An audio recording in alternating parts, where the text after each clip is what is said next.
Olá, adolescente da Liber.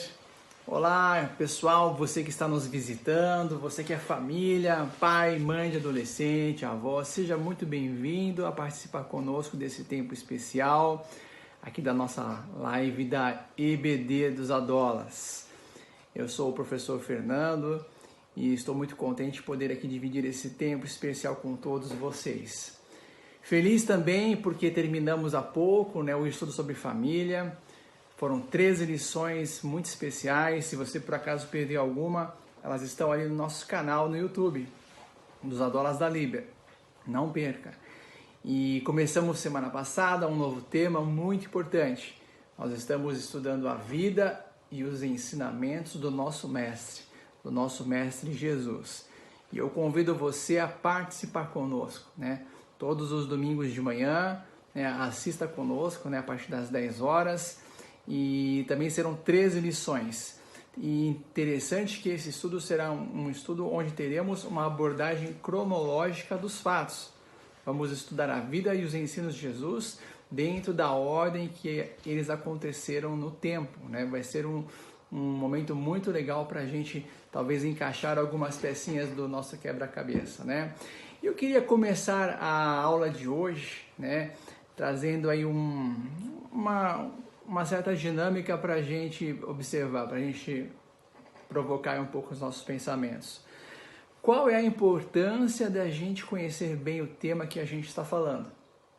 Por exemplo, se no dia de amanhã você for resolver ser um vendedor de automóveis, é um exemplo bem fácil, Imagina que chega lá um cliente potencial desejando comprar aí o automóvel que você vai vender e a pessoa começa a fazer perguntas para você. Olha, esse motor, ele gasta muito, quantos cilindros tem? Esse carro, a garantia de quanto tempo? Esses pneus, qual é a calibragem? Imagina você não saber as respostas, O que você acha que acontece, No mínimo, você vai ficar aí com cara de tacho, Vai passar aí um momento meio desagradável, de vergonha, Ou então, num outro emprego, se você é um arquiteto, se você é um engenheiro e chega um cliente, ele faz perguntas técnicas, faz perguntas sobre a resistência, sobre tendências e você não sabe, Com certeza, esse cliente potencial, ele vai virar aí as costas para você e não vai ser muito legal, porque nós precisamos dominar aquilo que estamos falando, se é que queremos falar com propriedade. Se é que você quer falar com autoridade, Quando a gente fala, o que faz diferença é se dominamos o assunto ou não. E essa diferença é notada não por quem fala, mas por quem ouve. Eu creio que você na escola, na vida escolar, já teve professores que demonstraram um grande conhecimento do assunto e conseguiram ali explicar temas de forma agradável, de forma abrangente, e também já ouviram outras pessoas, professores também, que tiveram dificuldades, Parecia que não dominavam o tema, se sentiam inseguros. Faz diferença ou não faz a gente ouvir alguém que manja do assunto, Com certeza faz.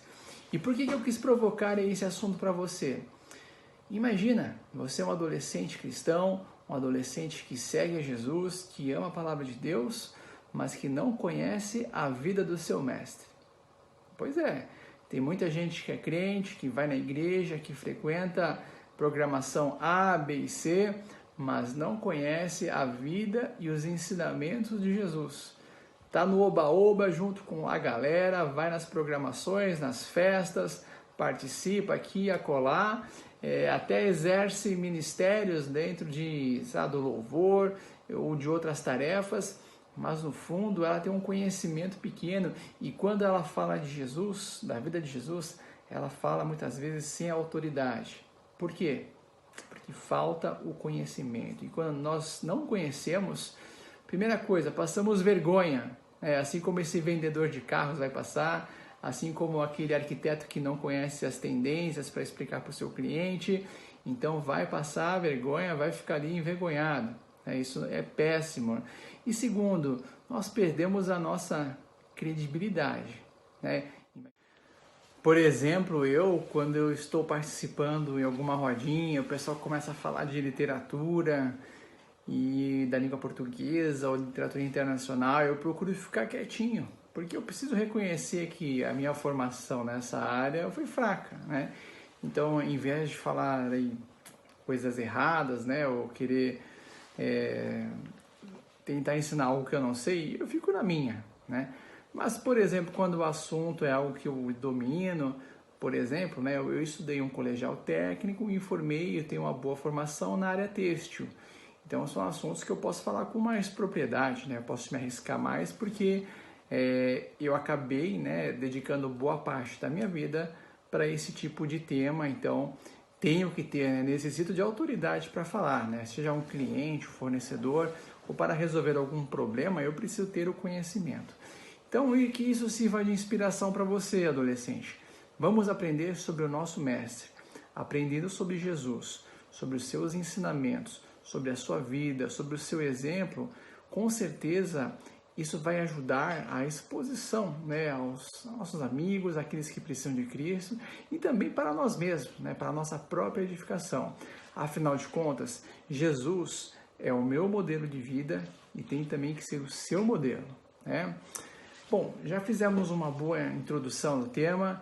Eu tenho certeza que você já está motivado para conhecer aí de forma mais organizada aquilo que foi a vida de Jesus aqui na Terra de forma cronológica, dentro de uma abordagem de tempo. Semana passada já estudamos, né, o fato da pré-existência, nascimento e infância de Jesus.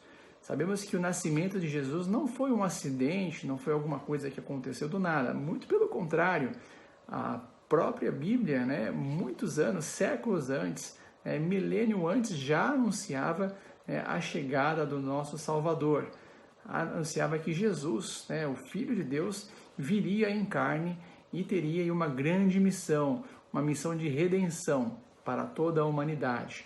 Então, semana passada, nós estudamos esse primeiro passo, esse primeiro momento, que nós ali conseguimos observar muito bem nos primeiros versículos ou nos primeiros capítulos dos evangelhos, de Mateus, Marcos, Lucas e João, né?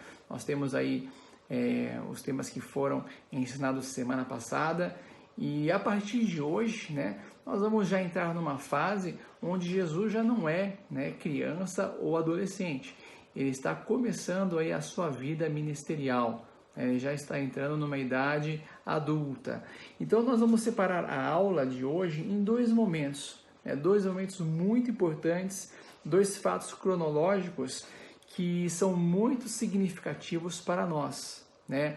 O primeiro momento que nós vamos estudar é sobre o batismo de Jesus. Isso mesmo. O batismo de Jesus. Se você é recém-convertido, talvez você não saiba, né? Jesus foi batizado, né? E o segundo momento que nós vamos estar falando é sobre a tentação de Jesus.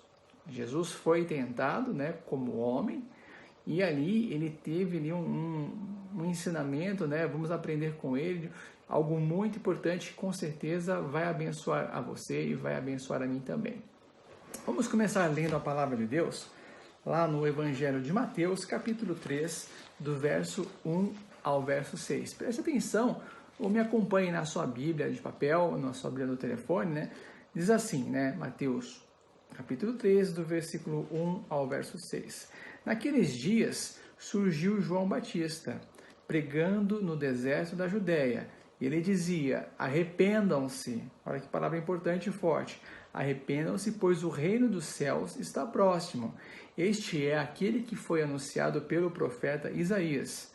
Agora, entre aspas, voz do que clama no deserto, preparem o caminho para o Senhor, façam veredas retas para ele. Aqui nós temos, né, vamos abrir uma parte, uma citação à profecia do profeta Isaías. O profeta Isaías, capítulo 40, verso 3, ou seja, aquilo que eu disse antes, né? O nascimento de Jesus não foi algo inusitado, algo que aconteceu por acaso. E, inclusive, os passos, né, de Jesus, as coisas que ele realizou, muitos acontecimentos já foram preditos por profetas. Está aqui a prova, né? Nós temos ali o Evangelho de Mateus, citando, né, Isaías 40, verso 3. que diz assim: vós do que clama no deserto, preparem o caminho do Senhor, né? Verso 4 diz assim, algo sobre João Batista, né? As roupas de João eram feitas de pelos de camelo e ele usava um cinto de couro na cintura. O seu alimento era gafanhotos e mel silvestre. Tá aí uma opção diferente para a gente experimentar. Se vocês provarem, me manda para mim um WhatsApp para saber se é bom. Aí, quem sabe eu chego junto, né? Aí ele vinha muita gente de Jerusalém e gente de toda a Judéia e de toda a região ao redor do Jordão, confessando os seus pecados, eram batizados por ele no Rio Jordão, né? Também, se nós lermos um pouquinho antes, né, nós vamos entender que João era primo de Jesus, né?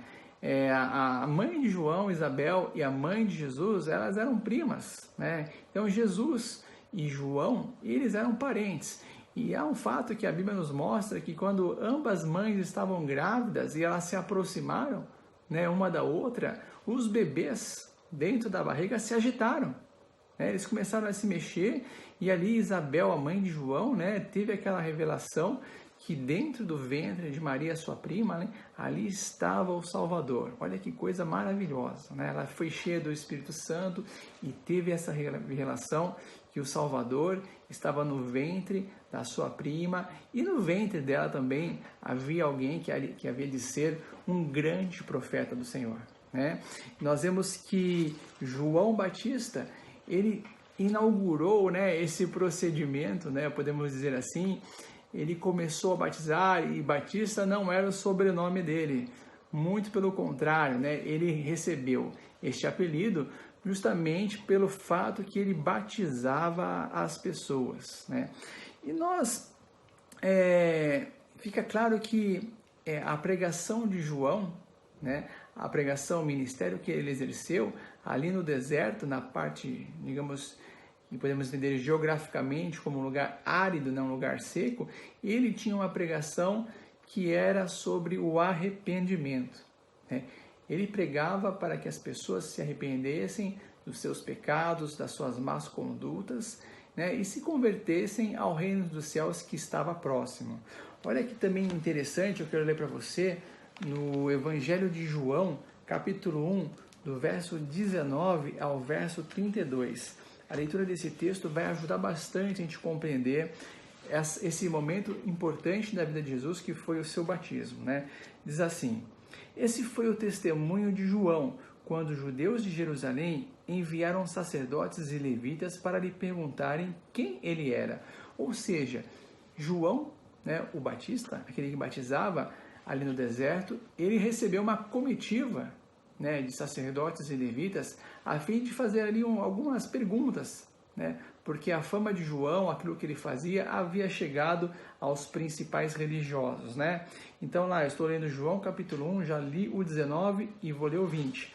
Ele confessou e não negou, declarou abertamente: não sou o Cristo, né? E perguntaram: então quem é você? É Elias?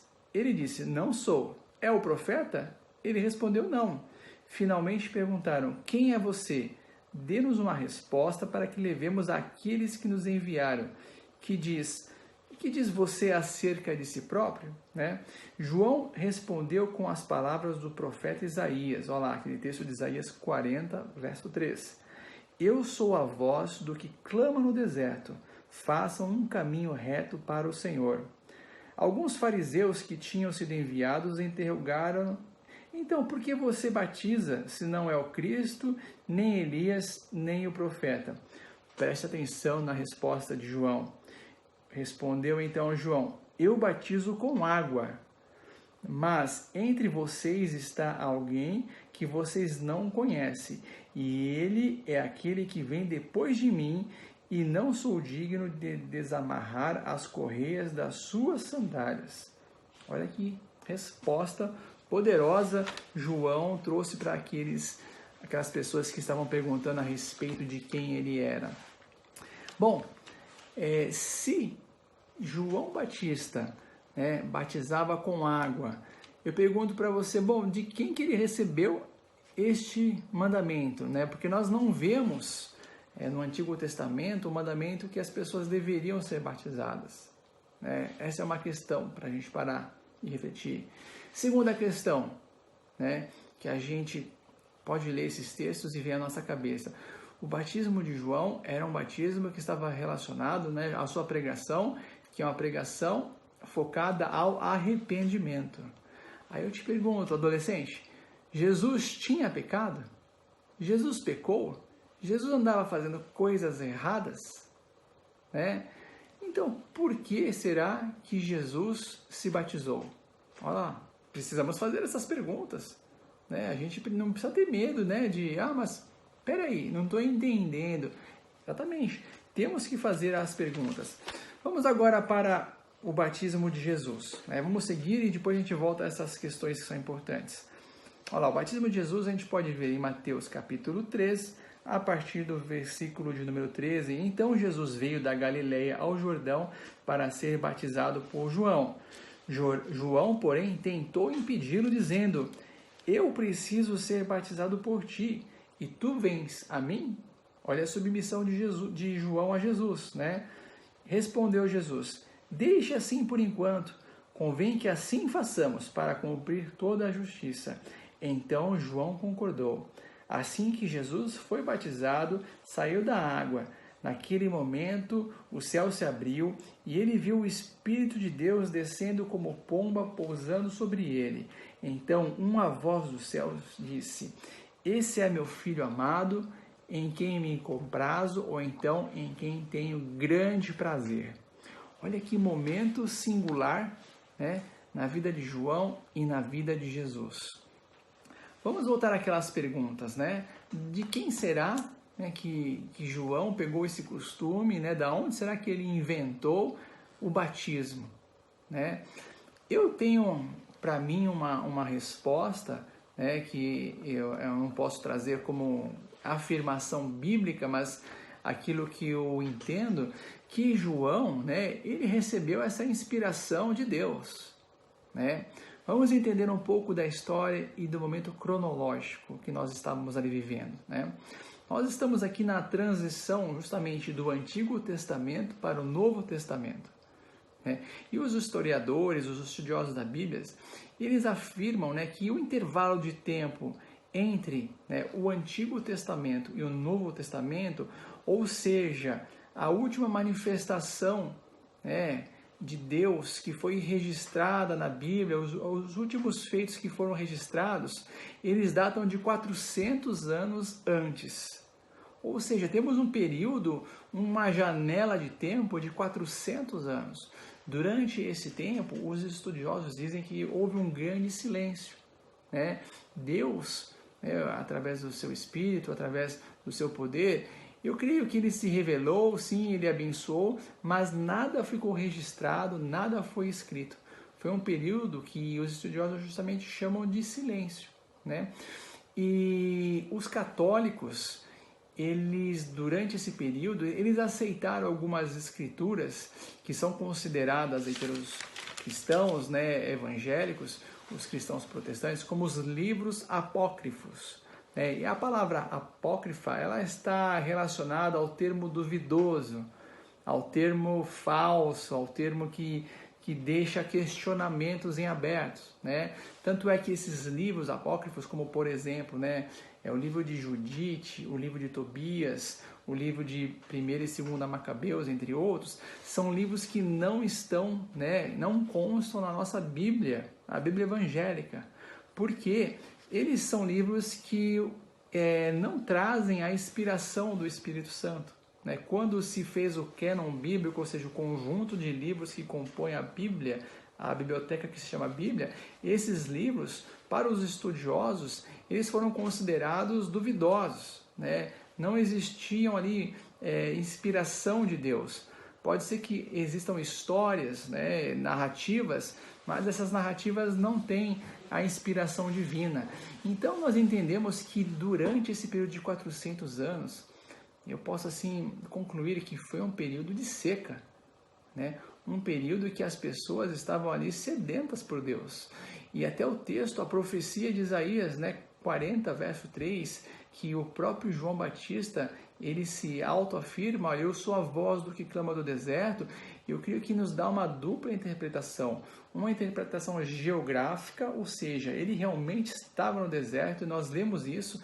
As suas roupas, né, eram roupas ali de pelos de camelo, ele tinha ali uma dieta diferenciada, ele vivia ali junto com outros judeus no deserto, pregando o arrependimento, mas também ele pregava a um povo que vivia num deserto espiritual, né? Vivia na sequidão, vivia ali no meio da seca espiritual, longe da manifestação de Deus, entregue aos pecados, entregue às suas más condutas.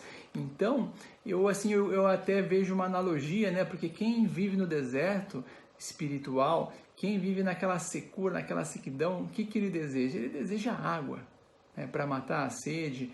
Quando nós vemos uma terra seca e aquela água é derramada, imediatamente aquela terra perde aquele aspecto, né, de morte, e ela se torna, né, uma terra viva, uma terra que pode produzir, né? Então, creio que o próprio Deus inspirou a João, né, para fazer esse grande significado, né, essa pregação de arrependimento, e trouxe aos homens essa oportunidade de exteriorizar esse arrependimento através de uma ação. E essa ação era o batismo. Aquela sequidão, 400 anos sem manifestação, né, ali entregue aos seus próprios deleites. Neste momento agora você tem a oportunidade de se arrepender. E João foi essa pessoa que trouxe essa mensagem antes da chegada de Jesus. Ele começou a exercer, antes do exercício do ministério de Jesus, João precedeu, né? Eles eram bebês, né, juntos, então eles não tinham grande diferença de idade, mas João exerceu o seu ministério, a sua pregação, um pouco antes de Jesus, né, iniciar a sua pregação efetiva. Então é importante a gente entender esta ordem cronológica. E quando nós fazemos aquela pergunta, mas por que Jesus se submeteu ao batismo de João se ele não tinha pecados? Jesus precisava se arrepender, né, de alguma coisa? Então nós recorremos ao texto, né, onde Mateus fala, olha que legal, diz assim, Mateus capítulo 3, versículo 11, diz assim, olha que João diz: eu batizo com água para o arrependimento, mas depois de mim vem alguém mais poderoso do que eu, tanto que não sou digno de nem levar as suas sandálias. E ele os batizará com o Espírito Santo e com fogo. Né? Olha como João é humilde e ele entende que a parte dele, né, é transformar aquela terra seca, né, em algo molhado, para que algo maior fosse plantado, né, para que a semente de Jesus pudesse chegar numa terra que já está úmida. Né? E aí sim, Jesus batizaria com fogo, Jesus batizaria com o seu Espírito. Olha que coisa maravilhosa, olha que significado, como se completam as coisas. Então Jesus, ele não precisava se batizar para efeito de arrependimento de pecados, não faz sentido pensar assim. Ele não tinha pecado, mas ele permitiu, né? Ele disse que assim, olha, vamos fazer assim, convém que seja assim, porque agora, depois do meu batismo, esse cerimonial será, né, de novo significado. Agora nós temos Jesus, e quando nós somos batizados em nome do Pai, do Filho e do Espírito Santo, nós recebemos o seu Espírito, né? E simplesmente não estamos recebendo uma água para nossa sede material ou algum tipo de mandinga, muito pelo contrário, nós recebemos o Espírito Santo de Deus, somos batizados com fogo, assim, né, diz a palavra que nós temos. Então, vamos aí responder essas questões, né? Jesus não se batizou para efeito de arrependimento, não, de maneira nenhuma, mas ele mudou, né, o significado do arrependimento para o batismo, né, que ele traria, que era um batismo onde o Espírito Santo e o fogo do céu seriam derramados sobre o seu povo. Também ele nos deixa um grande ensinamento, um grande exemplo, né?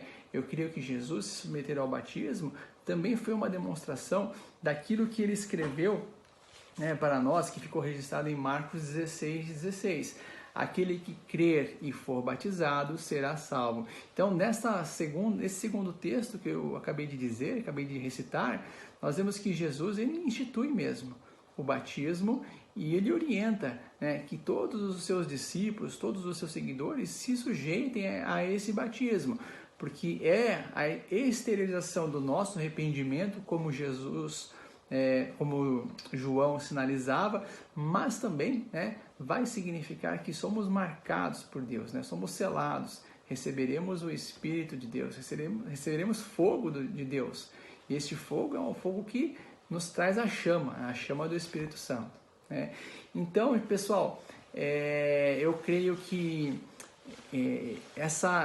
esse momento é muito especial na vida de Jesus e nós temos uma confirmação de Deus ali na presença de todas aquelas pessoas que estavam no deserto, essa manifestação audível, né? Olha, este é meu Filho amado em quem tenho grande prazer, né? O Espírito Santo vem sobre ele.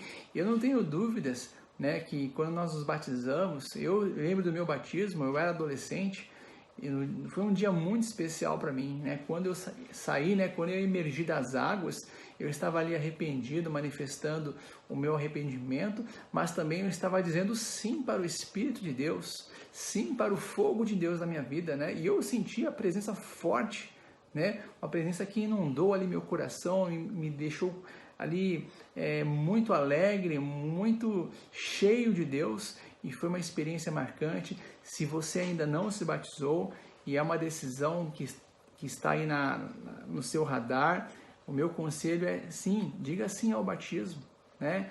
Confesse os seus pecados, se arrependa, mas diga sim ao fogo de Deus, ao Espírito Santo. Com certeza você não só vai estar cumprindo o mandamento, mas você vai estar ali potencializando a sua vida para que o Espírito Santo te abençoe e faça de você um grande homem, uma grande mulher de Deus. Então, aqui nesse primeiro momento, nós aqui passamos, né, do batismo de Jesus para o momento seguinte, que é o momento que nós encontramos ali na Bíblia, em Mateus capítulo 4. Vamos lá procurar. Muito bem, nós já estamos em Mateus 3, agora é só virar a página ou pular o capítulo para Mateus capítulo 4, onde nós, aqui na sequência cronológica, após o batismo de Jesus, né, nós temos o relato, né, da tentação de Jesus. Eu vou ler o texto, né, e você acompanhe, que é um texto curto, mas é muito importante também para nós. Então Jesus foi levado pelo Espírito ao deserto para ser tentado pelo diabo. Depois de jejuar 40 dias e 40 noites, teve fome. O tentador aproximou-se dele e disse: se és o Filho de Deus, mande que essas pedras se transformem em pães. Jesus respondeu: está escrito, nem só de pão viverá o homem, mas de toda a palavra que procede da boca de Deus. Primeira tentação, né? Acabamos de ler.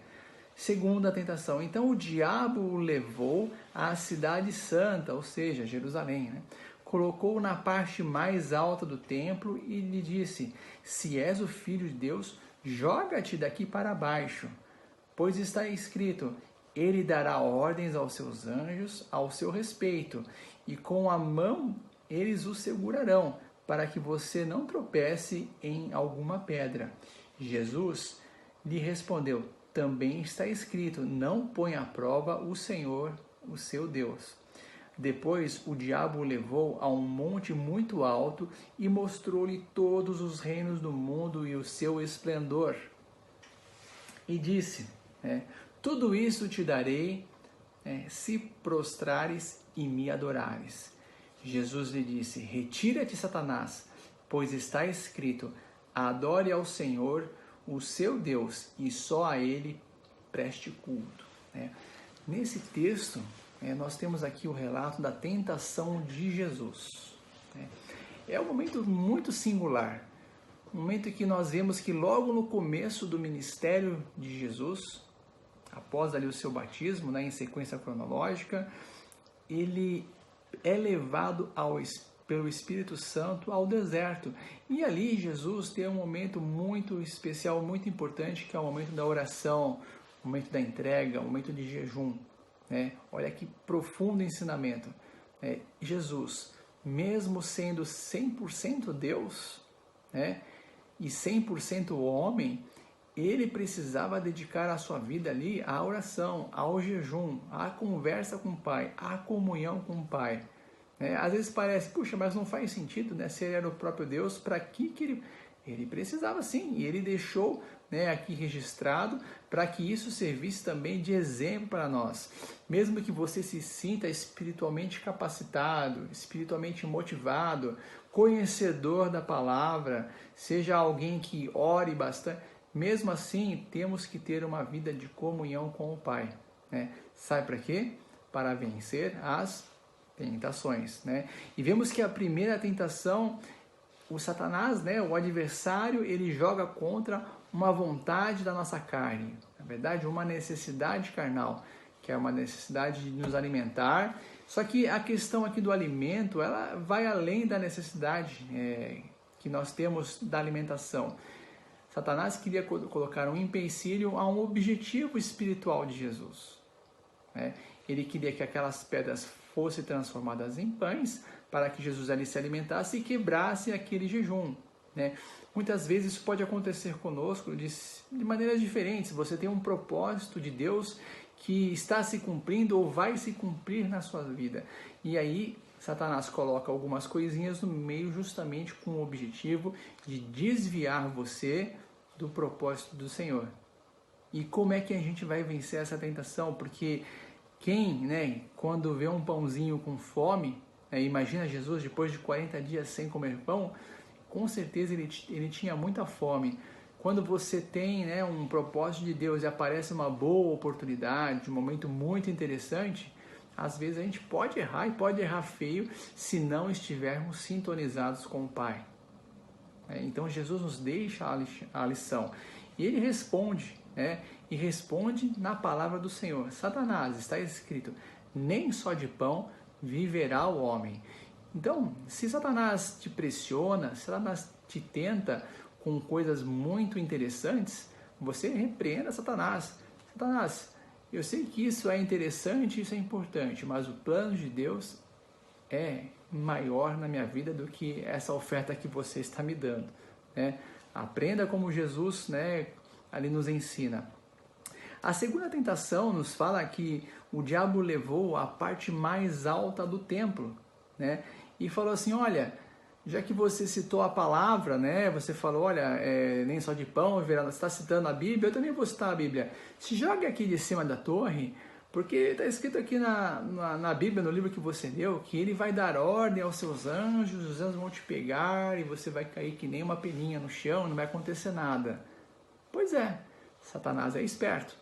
E muitas vezes ele usa artifícios para nos confundir dentro da nossa própria fé. Está aí, né, uma pessoa que tem uma vida de oração, uma vida de consagração, ela sabe se aquela palavra, dentro desse conceito, dentro de um contexto especial, provém de Deus ou ela está sendo, né, ludibriada, enganada, né? Porque a resposta de Jesus está escrito assim, olha, também está escrito, Satanás, não põe à prova o Senhor teu Deus. Por exemplo, assim, eu sou adolescente do Senhor, então eu não vou usar máscara na pandemia, vou pegar ônibus, segurar lá, vou chupar o dedo, não tem problema, não vou lavar as mãos porque não vai acontecer nada. Opa! Né? Ser crente não significa uma vacina, né, contra as doenças. Crer em Deus, crer na palavra, não tira, né, não nos exime da prudência. Né? Eu sou crente e o Senhor é comigo, eu posso atravessar a rua sem olhar. Não, claro que não. Né? Nós temos que fazer a nossa parte, porque senão estamos colocando à prova. Deus, se você é Deus, você vai ter que fazer. Peraí, não é assim. Né? Jesus nos ensina. Nós somos sábios, Ele nos dá inteligência, nos dá a capacidade, né, de entender fatos. Por fim, o Satanás, né, o adversário, leva lá Jesus a um monte muito alto e ele mostra coisas boas do mundo, né? E coisas boas não faltam, né, pessoal? Quanta coisa boa aos nossos olhos, né? Ou coisas que parecem boas, mas o fim é um fim triste.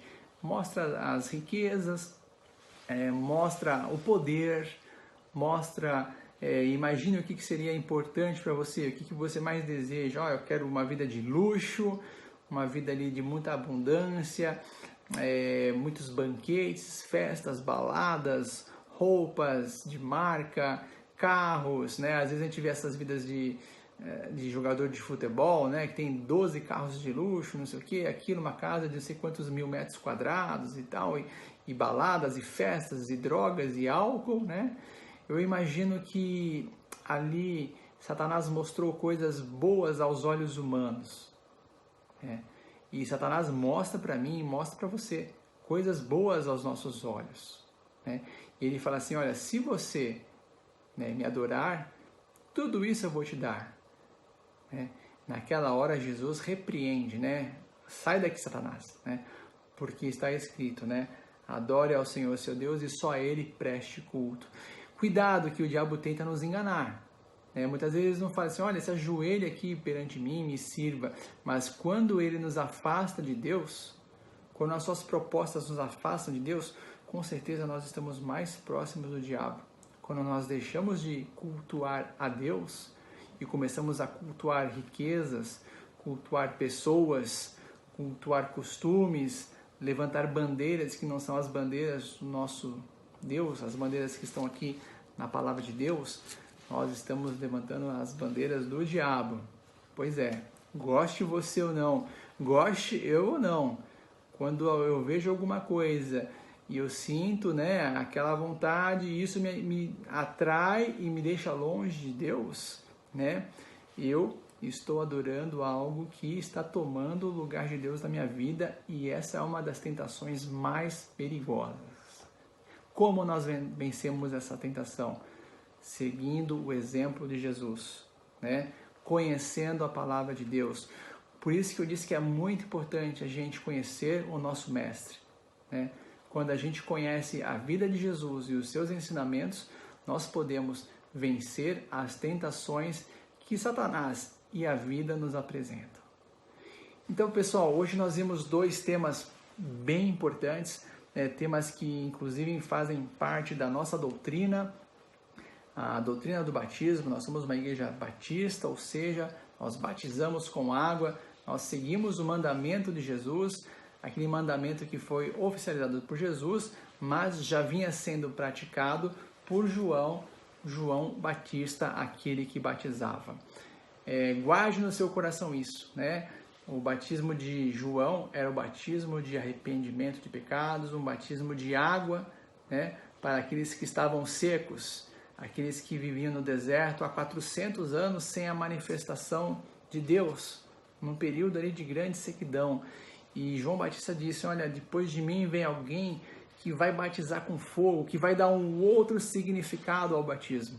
Aquele que eu não sou digno de sequer, né, amarrar ali, né, as suas sandálias e mexer ali nos seus pés, eu não sou digno, porque ele sim vai trazer o batismo com o Espírito Santo, e isso vai fazer a diferença na vida daqueles que o seguirem, né? E por fim nós estudamos também sobre a tentação de Jesus, o momento onde ele vence a Satanás. Ele vence primeiro porque ele estava em comunhão com o Pai, né? Ali na oração, no jejum, na entrega. E segundo, Jesus conhecia a palavra, né? Ele citou a palavra e nós temos que seguir esse exemplo. Vamos vencer tentações conhecendo a palavra, estando em comunhão com o Pai, né? E nesse momento mesmo de afronta, nesse momento que nós somos desafiados, temos sim que citar a palavra de Deus. Satanás, ele levou sobre si as enfermidades e pelas suas pisaduras fui sarado. Cite a palavra de Deus quando você estiver doente, quando você estiver triste, né? Quando você estiver feliz, quando você estiver celebrando, quando você estiver chorando, né? Conheça os textos, guarde no seu coração, né? E cite. Você vai ver que isso vai trazer fé, vai fortalecer o seu coração e você vai passar do momento da tentação. Pessoal, muito bem, nós estudamos esses dois tópicos hoje, esses dois momentos que fazem parte da cronologia e da vida de Jesus. Eu espero que você tenha aproveitado esse tempo, que o Espírito Santo possa te abençoar no entendimento. Leia esses textos, né? São textos que estão logo no começo dos evangelhos, e participe das aulas, né? Convide os seus amigos, seus parentes, para que estejam conosco. Inscreva-se no nosso canal, dos Adolas da Bíblia, se você ainda não se inscreveu. E é isso aí, todos os domingos, a partir das 10 horas, nós estaremos juntos, aqui, aprendendo, compartilhando, juntos a palavra do Senhor. Vamos orar para terminar essa aula?